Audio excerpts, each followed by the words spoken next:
It's recorded. Okay, great. Yeah, let me. Thanks. Of course. All right. So, hello. How are you? I'm fabulous. I'm great. Yeah, Great. thank you for asking. All right. You're a good man. You've got quite a few movies coming out.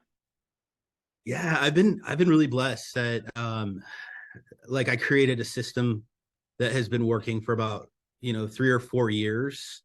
I've really had to, it's been trial and error. So you try something, you fail, and then you have to try something else, you fail. Then you get a little closer, and then so you start to really like manipulate your business model with all the positives, and then you have to get rid of all the negatives in order to like get to that point where you're able to just continuously make movies. Right. Right. That's awesome. Tell us a little bit about The Flood. The Flood. Okay, yeah. So The Flood is a film about a prison break that takes place during a hurricane. And the torrential downpour creates a flood, and it starts flooding this police building. So all this is taking place while there's a prison escape. So what happens is the sheriff and all the convicts and all the people that are trying to break people out have to work together because there's a bunch of crazy alligators trying to eat everybody. A lot of different factors here. Yeah. That's awesome. I love creature features, and I love like natural disaster movies. Okay. So it's a good combination for me. Good.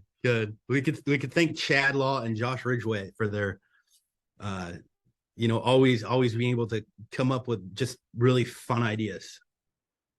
Right, it was fun, and since there were so many different layers of things going on, it kept things interesting. Well, I'm glad it was.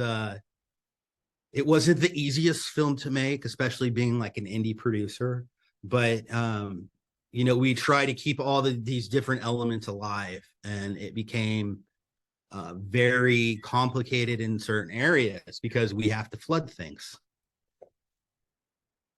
Imagine where was the building? How did y'all flood that? Great question. So we were searching for a building. Let me back up.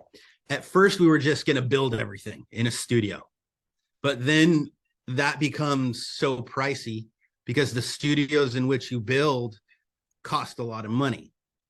So what we did is we had to find a practical location that we could add on to.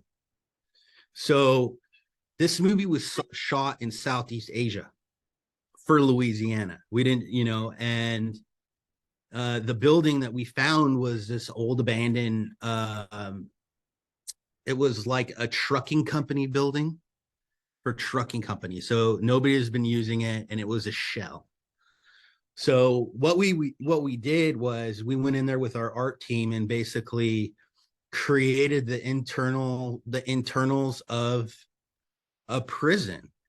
And we had to be very strategic with things because when you build something and you have to flood it, you're creating like a big bathtub set, right? So everything is contained, and you have to fill the water gradually. And that gets very difficult when you're talking about timelines and different takes. So we had to strategize that the like heavier water scenes have to go on the bottom floor because that's going to be the heaviest bearing weight on the floor. And then as the water decreased level wise, like I know that when we were on level 2, I could only go about 2 feet of water. Right. Level 3, I could just have like water coming from the ceilings and like spitting out the side. But it's level 1 that it literally was this internal set with this. It was a huge pool. It was like a huge internal pool that we created. So it was hot and muggy. It was bad. Yeah. Now, when it came time for the characters to interact with the gators, how did you do that so they'd be on the right time? That's another great question. So this is always the hard part is trying to understand how can you do this for a budget. So one of the things that we did for us was so important is who we cast, because I had just got off Maneater with Nicky Whelan, and Nicky Whelan has the experience of being able to like react to a shark that's not there. She could also was with the shark in certain occasions, but on this one there was just pure CGI. Okay. So also Casper Van Dien. So everybody had a very good concept of just what is the point of reference. All right. So the point of reference is 6 feet in front of you, and then where's your eye line? So we mark something, we mark something on the ground, and we like this is your eye line. This is where the creature's coming from that people follow, and it's like react to that. So there's really nothing going on except our actors are like freaking out and getting eaten. And then we would have the director Brandon Slago behind camera saying, like freak out, act scared, you just got bit in the leg. Like, so there's vocals that are being spoken during those scenes so that we could get what we need. Wow, I mean, it looked good. There were several scenes that, like it's not a spoiler, but the guy sitting on top of the alligator. Yeah. That came out good. Awesome. Thank you. Thank you. And I know, it's like we're indie style, right? So we don't have a studio behind us. We're independent filmmakers. So we try to do the best we can for the restricted budget that we had, but we loved it. We enjoyed it. Like, we are indie filmmakers. That's what we are. Right. And just out of curiosity, what was the budget? It was around $1 million. Okay. Yeah. And there's several actors that I've known. In fact, I've interviewed several of them from the movie that were in other things, and I just happened to interview them. Oh, that's awesome. Yeah, they're good people. Like, who have you met? Who have you spoken with? Casper and Mike. Oh, Ferguson. Yeah. That's so funny. Mike and I discovered in Thailand that we're from the same city, Temecula.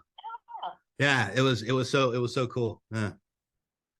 Yeah, he's a nice guy, and pulled off playing a very bad part. He's a bad guy. Yes, and then I love the dynamic between like Mike and Mike Ferguson and Randall Bacon, who played Jocks. Yeah. So they're like, their banter back and forth, this like racial slurs. It was like, I mean, I feel like we could get away with it because it was a prison movie and we're just like, having fun with it. But both of them like had to feel comfortable too, right? And it was, their dynamic was really amazing together on set. And then these very intense scenes then turned into like, two buddies just going back and forth. It was great. Right. And of course, Casper, he's a great actor. He's a great actor and like one of the sweetest guys around. He, he's one of those guys that if the mood's a little low on set, he'll cheer everybody up. He's always like, I remember, one of our production staff, their parents were, very sick. And so Casper made them a video because their favorite movie was Starship Troopers. So Casper got on the phone and spoke to them, and he was wearing a Starship Trooper shirt. So things like that are like, it's the difference between like, he's a good soul. And I have goosebumps right now because I love working with them, and I will always work with Casper. Always. Right. He is very nice. But, okay, so explain for our readers who aren't sure, explain being a producer and what that entails. Sure. So as a producer, I take the concept, the idea, and I execute the idea and the vision through a business perspective. I will find the idea, and then I will find the creatives to go and package with that idea. And I will at the same time be dealing with the financial side. So I'm dealing with the financials, I'm dealing with the creative, and then I'm dealing with the execution of the film, overseeing it, the delivery of the film, and then all the way, years later, still trying to get the money from India that they owe us, or like, it's like, come on, guys, you got to pay. It's a very long process for a producer. When I'm on a project not for like 6 months, or I'm on project for years. Not to mention all the time that it took to develop the project, to find the director, to get the cast on board, and it's a very long process. It's very, very challenging. Very. But worth it. I wouldn't want to do anything else in my life. Like I found, like I thrive on kind of the intensity. It also creates that stress where you can't sleep at night sometimes. But I love the intensity of like, how am I going to get through this? How am I going to overcome? And it becomes about like hardiness and resilience, and it keeps me very focused on getting to the end goal, which is delivering a movie. And we greatly appreciate everyone involved in making a film, and especially producers. You were too kind. Some people don't like producers, but yeah.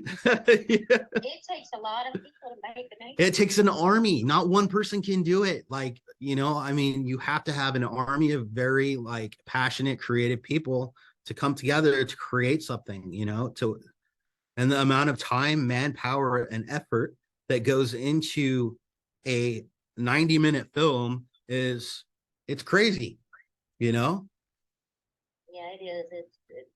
It's difficult, especially when you're going into a CGI heavy film. Oh my gosh, yes. There's so many little pieces that have to be put together, like the actor responding to, an X on the floor or a tennis ball. Yes. And what was another hard thing was when Casper and Nicky had to fall through the floor. They're like, wait, what? So we had like, cheating that and trying to like convey the message on like, how are we actually shooting this? Right? Because you have to show shooting, the floor breaking through. And then, we cut to a reverse where they're like dangling from rope. Like we had to set that up so that they're like falling. It's not easy. It's really not easy. And they were all troopers about it. That's great. And like, I enjoyed the film, and seeing the water shots and the gator shots and all the shooting. It was a lot of stuff thrown into one for a good movie. Yeah, thank you. It was a lot. It was a lot. Kept on my toes, Good. I'm glad. I think that's what the takeaway is just, it's like fun. Just don't, it's like, it's a fun indie alligator film where people are acting crazy and running from alligators and having to work together, in extreme moments. And then, the acting itself was good. So, that's always important. Yeah. Thank you. But, so tell me what you got coming up now. Wow. Okay. So I have another film that is coming out. It's I think it's in August, actually. It's called 3 Days in Malay, and that's also with Saban. It's a World War II film. So Louis Mandylor directed that. Rampage Jackson is in the film. Cowboy Cerrone, and Louis Mandylor actually has a really great part in the film as well, in Peter Dobson. So we had a really good South Pacific style, just chaotic war film that we did. And what's interesting is we shot these movies back to back. So we shot The Flood, and then literally 2 weeks later, we started shooting 3 Days in Malay. So my production staff didn't get a lot of rest. It was like a little bit of rest and then immediately to prep. And then, you know, we went from the bathtub style shooting to out in the middle of the jungle with a bunch of bugs and really cool pyrotechnics and stuff like that. So it just got to be switching your mind from one mode to another has to be difficult. it is, and that's what's just so important about the people that you surround yourself with, right? Because I couldn't do any of this without like my team, without Amy Covell, or without, you know, even our financiers, Ashlyn Hill, Media Finance. Those guys, they were supporting me the whole way. I couldn't have done that or cash flowed it or done what I needed to do, you know, without their help. Like everybody from the attorney to the gaffer to the craft service person. I mean, they made this movie, so I'm just so grateful for it. All right, you said it's coming out in August. Yeah. I'll definitely have to check that out. Yeah, it's called 3 Days in Malay. Oh, okay. And you had another one come out that I watched your trailer for, and it's Apache Junction. Apache Junction, yes, that's my COVID movie. Yeah, so that was a movie that came out. Well, not came out, but it did come out. We shot that. We started that at the beginning of COVID. So we were in the middle, like day 5, and then like the National Guard starts like shutting things down, and it was just crazy. Everybody's kind of panicking, wondering what are we gonna do? Is there a zombie apocalypse going on right now? And you know, we're like saging the set, trying to keep the bad juju away. It was like, it was interesting. And then we got shut down, you know, but the state finally called and said, can you please stop? And we're like, okay. So we stopped, and then we picked it up about 8 months later. So I had to find everybody, bring them all back. You know, some people changed their hair, and then we couldn't use the town which we initially shot in because a studio went in and ended up redoing it. So I had to go. I basically shot New Mexico, and then I had to like piece it together with a Landers, California, which was very difficult. But you know, Justin Lee, the director, and Landon, you know, they put it together really nicely. So you know, very, very happy with how that turned out. But the trailer looks great. Thank you. And of course, you know, you've got some big name actors in there too, which doesn't hurt. No, it doesn't. It doesn't. Like, you know, Trace Adkins was a true gentleman.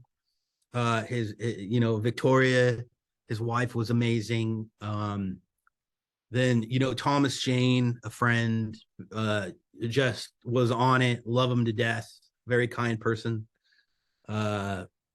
Yeah, we're Stuart Townsend, Scout Taylor Compton, you know, and you'll see that I use a lot of the same actors because they're good people. When you go and you're going to war and you're going to battle on these movie sets, you need to know those people are there for you. You know, I know that Scout has my back. I know that, like, and I will always like make sure she's like safe and protected, and like there's that mutual respect because, you know, I've made I think 5 movies with Scout, 4 movies, 5 movies. Like, Scout's amazing, very, very close friend, love her to death. You know, and a lot of this same goes with a lot of these people. Right, and then I'm a big fan of Thomas Jones. Yeah, yeah. He won me over with The Mist. I mean, you know, damn. Yep. Yeah, he's so talented, and his process as an actor is like, you know, really cool. How he's just like, he's so quiet and getting into his role before, and then he just comes in and he just brings it, right? And then he just could transform and, you know, just hang out with the crew and talk and have a good time and be very kind. You know, he's a star, but he's kind, and that goes a long way. Right. Do you have anything else cooking that we don't know about? Yeah, I do. Okay, so I have a film. It's a werewolf movie that takes place during World War II, and Nice. that concept came from Louis Mandylor and Brandon Stagle. Louis Mandylor was the director on that film. And we took a priest from another film, and we kind of created this multiverse and put him in this film, so that there's like, we end one movie with the priest walking off into the distance and you see shadows. So that's how we end this movie. But now, when you watch Blood Hunt, that's called Operation Blood Hunt, you'll understand why, because he battles supernatural beings, and that's what he gets called in for. Even the army will send him out to go and investigate supernatural beings, which in Blood Hunt are werewolves. We also had John Rhys Meyers in that film, which he was a pleasure to work with. And then Sonia Cooling, who is a very famous Southeast Asian star that we've worked with many times too. We don't get enough good werewolf movies. No, and we created the werewolves. We built them. So we built mechanical faces. It wasn't cheap, but we created complete remote controlled faces that open their mouth, their eyes look side to side, their ears go. And people are wearing these stuntmen are wearing the suits, and we hook them up to wires so that they can move fast and jump. And it's a fun one. I think. I love practical effects. Yeah, you're gonna love this one. I love werewolves. You're gonna love this one. You'll love it. Well, that's awesome. Speaking of all these horror movies and things, what's your favorite horror movie ever? Oh my gosh, I love that you asked this question, but I have to come at this from a very political standpoint, because horror is something that I do because it's on an independent level, it sells. I could put together horror films. I could it's very I know the system. But when you talk about horror, I'm more of like an epic kind of fantasy guy, or like, where's the hero? And then like horror just scares me. Like I was like, as a kid, the Freddy Krueger movies, like I had nightmares forever. Right. So I make horror, and I find people that have the vision, because I don't have the horror vision. I have to rely on those people that do. Right. But what is it? You had to pick one. The Shining. Nice choice. Gotcha. Yeah. All right. If you could give anybody, some advice about wanting to, become a producer, what would you tell? I would tell them that no matter what, and all the no's that they will receive, because they will receive no's, that you have to continue. You also have to love what you do. If you're being a producer because you're like, I want to be a producer, you have to do it for the right reasons. If you really love it, I feel that you're going to succeed. And just be prepared for the constant no's, the constant like critics saying, "Oh, you suck. Your product sucks," and you're just like, guys, we're independent film, like give us a break. We didn't have $20 million for this. I made this for $1 million, like in a bathtub. Like, give me a break. You just have to have thick skin and just continue no matter what. Just keep going. Good advice. How did you get into the business? I fell into it. I was in mortgage. I was in like finances in 2008. There was this big crash.